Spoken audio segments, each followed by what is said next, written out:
Our next guest, who you're going to hear on the fan hotline, was out here taking in the sights and the scenery. Albert Breer usually joins us every Tuesday at 5:20. Today, it is right now. Albert, welcome to the show, bud. And this actually helps me out. I didn't even think of this, but I think I'm going to be flying to Seattle while during my normal spot tomorrow. So hopefully this makes good on that. See, this is the kind of thing that happens in training camp where it all just works out. Yeah. Albert, I do want to know, today was 91. Is this the hottest day of camp you've experienced, or has there been a place closer to the surface of the sun? No, actually, yesterday in Cincinnati was worse. Oh. Yesterday in Cincinnati was, a 10 a.m. practice that somehow was hotter than today's. What was today? It was 2 p.m. So 2 p.m. doesn't help. But yeah, Cincinnati was hotter. That place, for some reason, I said this to a couple other guys. For some reason, every time I go to Cincinnati camp, it's like a zillion degrees. So, and I don't handle the sun very well. So I handle the cold a lot better. If this were January, I'd be just fine. But yeah, I was kind of melting into the turf, and I definitely made use of the misters too. Those were great out at the camp today. You and I have both experienced Spartanburg in July, so we know that special level. So I like this wasn't a Spartanburg. Well, Spartanburg was bad because Spartanburg, for those who don't know, I don't know if you told the listeners this, Nick, but it is legitimately in a pit, and it's hot enough in rural South Carolina, away from the ocean.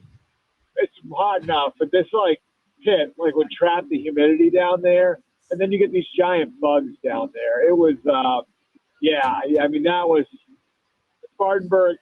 They're out of there now; they don't go there anymore. But that was definitely way up there.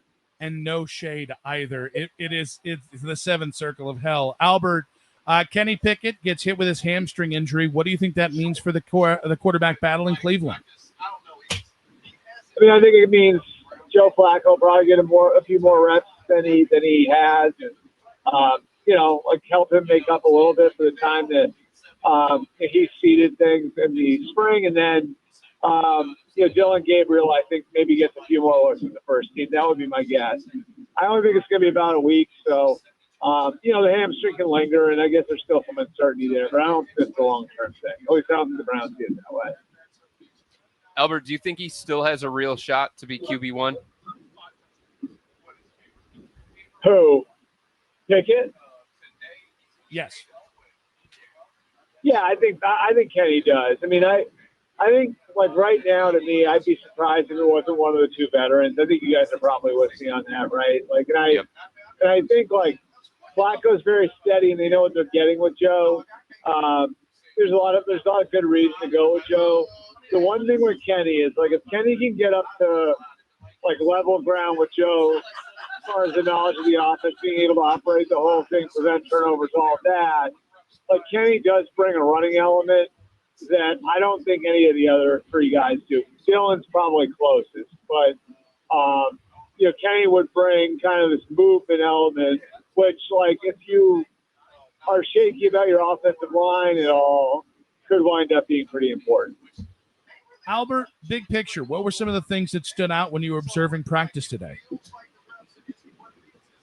I think it's sort of a different team than they've had. I remember saying to you guys 2-3 years ago how it really felt like the Browns didn't have many holes going into the season, and this is sort of a different scenario because I feel like that core of players that they built around the last 5 years is starting to age out a little, and so I think the entire roster is in transition, and I think the draft day trade was kind of a subtle acknowledgement of it, that they needed to get younger and they needed more capital to get younger. And I think this is sort of where you feel the effects of the Deshaun Watson trade too, right? You're talking about, legitimately 3 first-round picks that aren't on your team right now, that could have helped infuse some youth in spots where you've gotten older. So I think, you add all that together, they got the 2 first-round picks next year. I think to me at least, like when I look at like kind of where they are and where they will be going forward, I see a team that, I see a team in transition, and that really stuck out to me being out there today. Doesn't mean they're not going to be competitive. I think they'll be fine. Like, I don't think they're one of the worst teams in the league, but I do think, like they're in this weird state of like, all right, like we want to work in and start to build around some of our younger guys, but we still have like these really important pieces. Your Myles Garrett, your Joel Bitonio, your Denzel Ward on the roster. So, Albert, what do you think the goal should be for the Browns for this coming season? I think the best way to answer that question is like, I think you're looking for a team that's ascending at the end of the year, right? So, like, I know that's not going to get anybody to call and order season tickets, right? I think, like, what you want to look at is you want to see a team that has a lot of good young players. Those young players are giving you a lot of hope for where the team could be in 26. And one way or the other, you have some sort of discernible path at quarterback, right? Now, that path might be Jacksonville being like 2-14. You know what I mean? Like that could be the path. The path could be like Kenny Pickett's revived his career, and at the very least, maybe he could be like what Alex Smith was in Kansas City for you.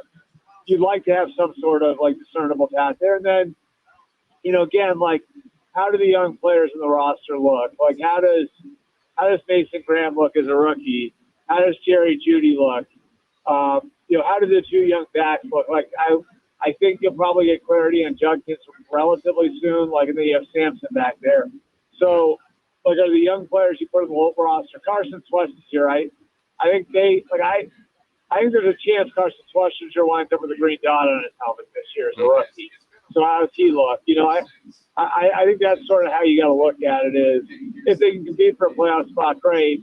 I don't think anybody's going to say they're going to be a Super Bowl contender, but it would be nice to be in a position where you can say, yes, we still got the older players, but we're ascending in a lot of different spots in the roster. Albert Breer with us on the Fan Hotline. Nick and Chris Fedor. Nick Wilson, Chris Fedor. It's not Nick and Chris Fedor. Out here at Browns camp. So I got a quick status update. Have we heard anything to know where we are in the Quin Shaw Judkins process with the league? Yeah, I mean, I think the hope is that they'll have some more answers at some point soon. Obviously the legal case has got to play out. Like, and I think I wouldn't be surprised if we have some answers like later in the week. Now I don't think you have closure on it, but maybe there are a few more things that start to give you some guidance on where this is going. It's just so hard, and I hate talking about this stuff, guys, because like honestly, like I learned this covering Ray Rice, right? Like in a lot of these situations, there's only 2 people that really know what happened, and like it's like the worst thing you can accuse a guy of, and it's the worst thing that can happen to a woman, So they're all very delicate, but I think what the Browns are looking for, is clarity, and like, all right, which way is this going? Let's get some more facts. Let's look into it ourselves, and obviously it's something they take very, very seriously. So I think getting some sort of clarity, through the acquisition of some more facts would be helpful, and I think that could come relatively soon. Albert, with all this being said, he's not signed to his contract yet because he was one of the unsigned second rounders. Looking at potentially a 6-game suspension from the league one way or another here, is it likely that this is just going to cost Judkins a chance of making an impact his rookie year? I mean, if that's the conclusion, yeah.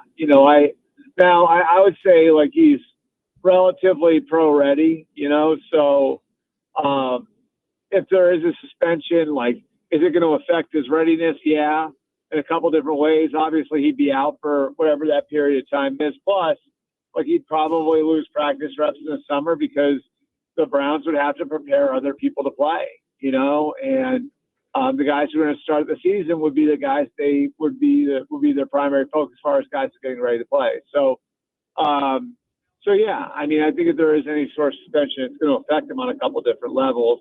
But I don't think that would preclude him from being able to contribute as a rookie, just because that position translates pretty easily to the NFL. Albert, what do you make of Myles Garrett being as outspoken as he's been throughout the course of the early days of training camp? And how much do you think that's part of the evolution of Myles, the player and the person? Yeah, I just think, I think it's sort of like lines right up with like what we saw from him in January, right? Like when he asked for the trade. I mean, I think when you're paid to that level, whether you like it or not, you sort of become a spokesman for the team and you become a spokesman for the locker room. And especially, when you're playing for a team that doesn't have an established quarterback, or one that you would like call quote unquote your franchise quarterback. Obviously Joe's established, but you know what I'm saying? Like it's so like I don't think it's anything like that far out of the ordinary. I think Myles as a messenger can be really interesting in the way he says things. But generally, like when you get in that position, and now he's got his second massive contract at that level, you are going to be in a position where your words are going to carry some weight, and obviously Myles knows that. Albert, looking to the Christian Wilkins thing in Las Vegas, what the hell was that about? Yeah, it's bizarre. I would say there are some weird things floating around out there. Now, the main thing is the foot injury, right? Like that's what's really. I mean, I'm not being evasive when I say that's what's central to the whole thing. And they, like he suffered the Jones fracture. Then he goes and he gets surgery on that. Then a second foot injury. The second foot injury comes out of his rehab. He doesn't want to have a second surgery on the new injury. And there's been a fight over that really since then, over the last 4 or 5 months. And, so they aren't going to clear him. And, when he refused to get the surgery, there were a couple points where, like, the surgery was scheduled, then he backed out. So they filed the grievance at the beginning of June, and then he had 50 days to fight they voided his guarantees in early June. He filed the grievance on the last day that he was allowed to. He had 50 days to file it. He filed it on the last day. So this is a weird story. There's the stuff that happened in the locker room too, which, I mean, again, I've heard different things on that. But I do know, like, that was sort of the straw that broke the camel's back. So, I think for any team looking at signing him, there's a lot to dig into here. Part of it's whether he's going to be able to play effectively this year at all from a physical standpoint. Then there's the other stuff that you're going to have to reckon with if you're thinking about signing him as well. Albert, you said you spent some time with the Cincinnati Bengals at their training camp. What stands out to you about this iteration of the Bengals? Yeah, I mean, I think the offense is going to be incredible. And, like, the day I was out there, the ball hit the ground, like while Burrow and the offense were out there, the ball only hit the ground twice. Wow. I mean, it is such a machine right now. And this is the first time they've had a real offseason with everybody healthy and without contract disputes on that side of the ball. Like, if you go back and you look at it, like when Joe was a rookie, they had COVID. And so in Joe's second year, he was coming back from the ACL. In Joe's third year, he had I believe that was the appendicitis. Fourth year, the calf. Fifth year, the ankle. Then you had the receiver, or fifth year, the wrist. And then on top of that, you had the receiver injuries, or you had the receiver contract situations. So they haven't really had a real full off season since Joe's been in the league. So now, based on what you're building off of and where you're going, and how Jamar played last year, Joe played last year, T played last year when it mattered most. I mean, plus you add like some of the elements that like they haven't had, like having a tight end back for a second year and Gesicki, and where Chase Brown might go. They're going to score 1,000,000 points. So, like, I think the main thing for the Bengals is, can you get up and maybe be a middle of the pack defense? And that might be enough to get to a Super Bowl, you know? So, like, Al Gold, that defensive group, was Wentz Hendrickson getting in? What does Shamar Stewart look like as a rookie? You know, you have Logan Wilson back. Demetrius Knight, the guy that they believe to be a star linebacker. He's a rookie. It's a really interesting team. But again, I think the offense is going to be great, and it's going to come down to, can that defense come back from a really horrific year and just at least be like a middle of the pack type of group. Albert, one more, buddy. How would you? I know it's early in camp, but how would you rank the 4 AFC North teams? Baltimore, Cincinnati, Pittsburgh, Cleveland, I think. Yeah, I would say that'd probably be how I do it right now. All right, buddy. Well, listen, it was great to see you. I think that's the first time I've seen you for like a year or something like that. So you look great, buddy. We'll talk to you next week, and safe travels on your camp travels. Yeah, I'm sorry I couldn't sit down with you, but I'm in the middle of a 4-hour drive to Rochester, New York now for the Bills. And I'm already in hold on, I'll give you guys a second. I think I'm in Ashtabula. So there you go. I got out of there. That's pretty good, right? Yeah, I think you're making good time. So I think so too. Don't tell the cops. Albert, be good, buddy. Drive safe. All right, thanks, guys.